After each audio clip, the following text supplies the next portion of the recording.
Assalamu alaikum and hi everyone. Hope you all are doing good. இன்னும் ஒரு அழகான யூஸ்ஃபுல்லான வீடியோண்டோட உங்களைய மீட் பண்ணுறதுல ரொம்பவே சந்தோஷம். இன்னைக்கு என் சேனலில் நீங்கள் பார்க்க போகிறது ஸ்ரீலங்கன் முஸ்லீம் கல்யாண வீடுகள் எல்லாம் செய்யக்கூடிய பீஃப் பிரியாணி. பிரியாணின்னு சொல்லும்போது எல்லாருமே ரொம்பவே விரும்பி சாப்பிடுவாங்க. அதுவும் ஸ்ரீலங்கன் கல்யாண வீட்டில் செய்யக்கூடிய பிரியாணி ரொம்பவுமே ஸ்பெஷல். கல்யாண வீட்டில் சாப்பிட்ற மாதிரி அதே டேஸ்ட்டோடு வீட்டில் எப்படி செய்யலாம்ன்றதை தான் நீங்கள் இந்த வீடியோவில் பார்க்க போகிறீங்க. இப்போ வாங்க எப்படி செய்யலாம்னு பார்க்கலாம்.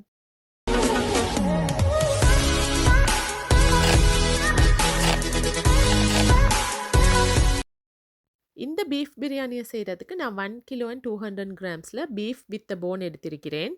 உங்களுக்கு பீஃபில் மட்டும் செய்ய மேலும் போனோடு சேர்த்து செய்ய மேலும். ஃபர்ஸ்ட்ல இந்த பீஃப் எல்லாம் அவிச்சு எடுத்துக்கணும். அதுக்காக நான் 1 teaspoon pepper powder, 1/2 teaspoon turmeric powder, salt தேவையான அளவு சேர்த்து ப்ரெஷர் குக்கரில் ஆட் பண்ணிக்கோங்க. இந்த பீஃபை அவிச்சு எடுக்கிறதுக்கு நான் 2 கப்பில் தண்ணி சேர்த்திக்கிறேன். இப்போ இது எல்லாத்தையும் நல்லா மிக்ஸ் பண்ணிவிட்டு மீடியம் ஃப்ளேமில் ஒரு 4 to 5 விசில் வர வரைக்கும் வச்சு அவிச்சு எடுத்துக்கணும். ப்ரெஷர் குக்கர் யூஸ் பண்ணாமல் பேனில் அவிக்கிறீங்கன்ற ஒரு ஹாஃப் குக் ஆகுற வரைக்கும் வச்சு அவிச்சு எடுத்துக்கோங்க. அடுத்ததாக பிரியாணியை கார்னிஷ் பண்ணுறதுக்கு கேஷ்யூ ரைசன்ஸ், ஒனியன்ஸ் எல்லாம் கொஞ்சம் ஃப்ரை பண்ணி எடுக்கணும். அதுக்காக ஒரு பேனில் 3 டேபிள் ஸ்பூன் கீ சேர்த்திக்கிறேன். கீ நல்லா சூடாவினத்தோடு ஒரு half a cup cashew nut சேர்த்து அது கொஞ்சம் கோல்டன் கலர் வர வரைக்கும் கொஞ்சம் ஃப்ரை பண்ணி எடுத்துக்கோங்க. நெய்யில் பொரிக்கும் போது பார்த்தீங்கன்னா ஒரு நல்ல வாசமாயிக்கும். உங்களுக்கு நெய்க்கு பதிலாக ஆயில் ஊற்றியும் இதை ஃப்ரை பண்ணி எடுத்துக்கொள்ளும். கேஷ்யூ நட்ஸோட கலர் கொஞ்சம் கோல்டன் கலராக விட்டு வரக்குள்ள நான் இதில் ரேசன்ஸ் ஒரு 1/4 கப் சேர்த்திக்கிறேன். அதையும் சேர்த்து கொஞ்சம் ஃப்ரை பண்ணி எடுத்துக்கோங்க. அடுத்ததாக 3 ஒனியனை ஸ்லைஸ்டாக கட் பண்ணியிருக்கிறேன். அதையும் சேர்த்து கோல்டன் கலர் வர வரைக்கும் ஃப்ரை பண்ணி எடுத்துக்கணும். இந்த மாதிரி ஒனியன், ரேசன்ஸ், நட்ஸ் எல்லாம் நீங்கள் ஃப்ரை பண்ணினீங்கன்னா உங்களுக்கு பிரியாணியோட லேயர் பண்ணக்குள்ளேயும் போடலும், மேலாலைக்கு உங்களுக்கு கார்னிஷ் பண்ணுறதுக்கும் இதை போடலும். ஸோ ஒனியனும் நல்ல கோல்டன் கலராகவே ஃப்ரைடாகவே வந்ததோடு ஆயிலேருந்து வடித்து எடுத்து வச்சுடுங்க. அடுத்ததாக பிரியாணியோட கிரேவி, அதாவது பிரியாணியோட மசாலாவை ரெடி பண்ணுறதுக்கு ஒரு பேனில் 3 டேபிள் ஸ்பூன் கீயும் 3 டேபிள் ஸ்பூன் ஆயிலும் சேர்த்திக்கிறேன். ஆயில் நல்லா சூடாவினத்தோடு 6 ஒனியனை ஸ்லைஸ்டாக கட் பண்ணி இப்போ சேர்க்குறேன். இந்த ஒனியன் எல்லாம் சேர்த்து கொஞ்சம் தாளிச்சு எடுத்துக்கணும். தாளிக்கிறன்றதை விட நல்லா கொஞ்சம் கோல்டன் கலர் வர வரைக்கும் இதை நல்லா பொரிச்சு எடுத்துக்கணும். அதே நேரம் சைடில் நாங்கள் வச்சுருந்த பீஃபும் 5 விசில் பட்டுருச்சு. அப்போ நீங்கள் அது ப்ரெஷரை ரிமூவ் பண்ணிட்டு கேர்ஃபுல்லாக ஓப்பன் பண்ணிக்கோங்க. இந்த பீஃபை நான் ஃபுல்லாக குக் பண்ணிடல, ஒரு ஹாஃபுக்கு தான் குக் பண்ணி எடுத்திருக்கிறேன். இப்போ இதை சைடில் அப்படியே எடுத்து வச்சுக்கோங்க. இப்போ நாங்கள் ஃப்ரை பண்ண வச்சுருக்கிற ஆனியன்ஸில் ஏலக்காய், கருவேப்பட்டை, சாதிக்காய், ஸ்டார் அனீஸ், அதோட கராம்பு கொஞ்சம், மிளகு சீட்ஸ் கொஞ்சமும், பே லீஃப் 2ம் சேர்த்திக்கோங்க. இது எல்லாத்தையும் சேர்த்து ஒனியனோட நல்லா மிக்ஸ் பண்ணிட்டு ஒனியன் கோல்டன் கலர் வர வரைக்கும் நல்லாவே ஃப்ரை பண்ணி எடுத்துக்கணும்.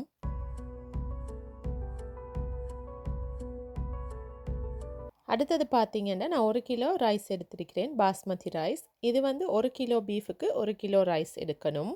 இதை நல்லா 3 தடவை கழுவிட்டு ஒரு 1/2 அன் ஹவருக்கு ஊற வச்சுக்கணும். இப்போ பார்த்தீங்கன்னா ஆனியன்ஸும் நல்லாவே ஆல்மோஸ்ட் கோல்டன் கலருக்கு ஃப்ரைடாக வைக்குது. இது கூட இப்போ 4 table spoon ginger garlic paste சேர்க்குறேன்.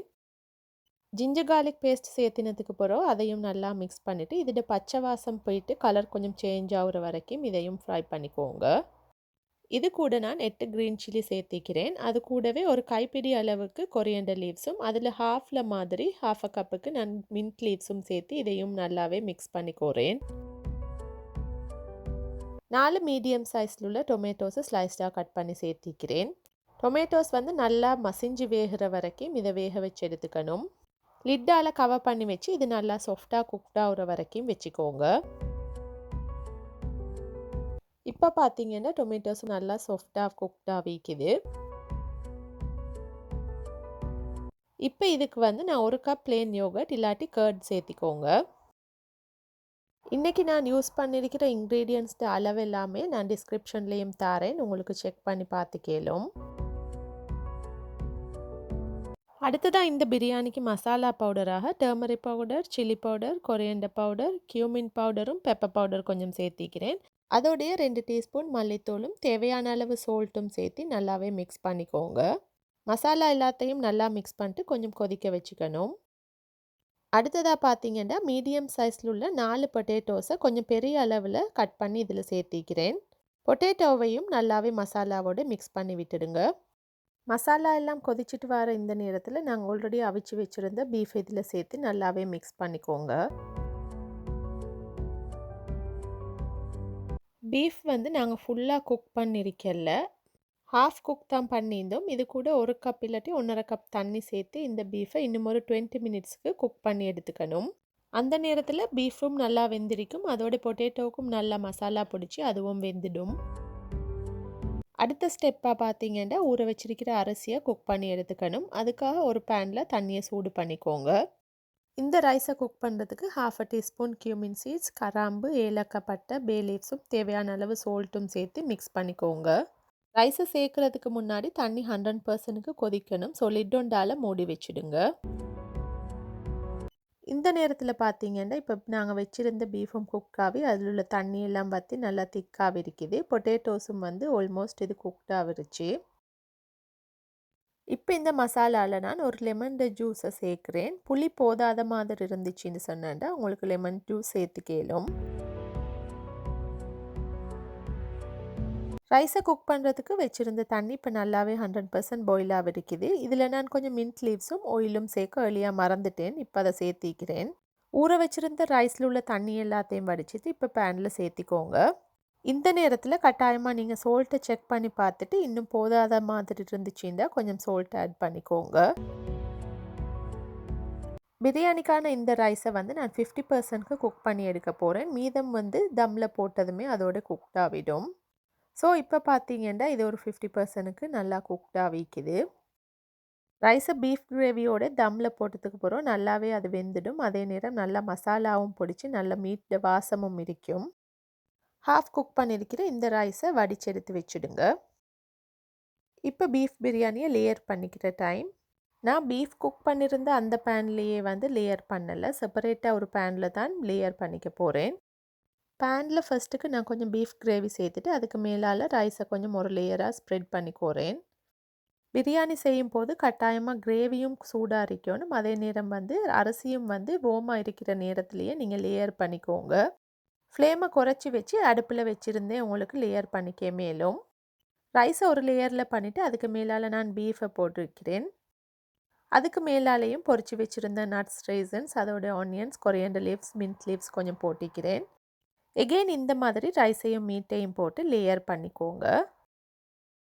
நீங்கள் பிரியாணிக்கு கறி குக் பண்ணியிருந்த பேன் வந்து நல்லா டீப்பாக இருந்துச்சுன்னா அதுக்கு மேலாலேயே உங்களுக்கு ரைஸை போட்டு லேயர் பண்ணிக்கலும்.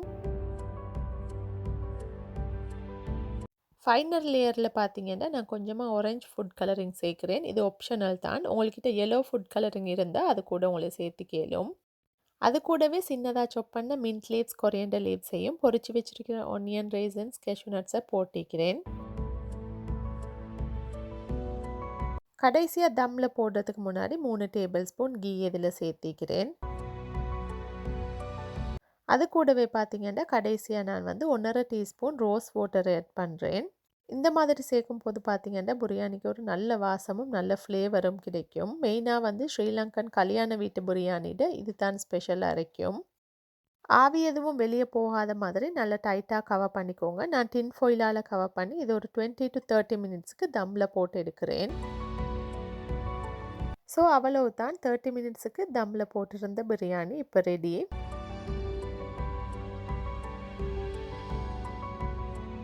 ரைஸ் பார்த்தீங்கன்னா நல்லா கம்ப்ளீட்டாக குக்டாக விற்கிது. ஒன்றோடு ஒன்று ஒட்டாமல் நல்லா பர்ஃபெக்டாக குக்காக விற்கிது. மெயினாகவே பிரியாணிக்கு ரைஸை தம்மில் போடுறதுக்கு முன்னாடி ரைஸை வந்து ஹாஃபில் தான் குக் பண்ணி எடுத்துக்கணும். அப்போ தான் நாங்கள் தம்மில் போட்டு குக் பண்ணுறப்போ இந்த மாதிரி ஒன்றோடு ஒன்று ஒட்டாமல் நல்ல உதிரி உதிரியாக உங்களுக்கு பிரியாணியை செஞ்சு கொள்ளையிலும். இது தான் எங்களோட ஈஸியான ஸ்ரீலங்கன் ஸ்பெஷல் பிரியாணி. நிறைய மசாலாவும் இல்லாமல் நாங்கள் வழமையாக யூஸ் பண்ணக்கூடிய மசாலா பவுடர்ஸ்களை வச்சு தான் இந்த டேஸ்டியான கல்யாண வீட்டு பிரியாணியை ரெடி பண்ணியிருக்கிறோம். இந்த பிரியாணியோட கலராக இருக்கட்டும், அதே மாதிரி டேஸ்ட்டாக இருக்கட்டும், இது எல்லாமே சேர்ந்து கல்யாண வீட்டில் ஒரு சாப்பிட்ற பிரியாணியோட டேஸ்ட்டை தரும்.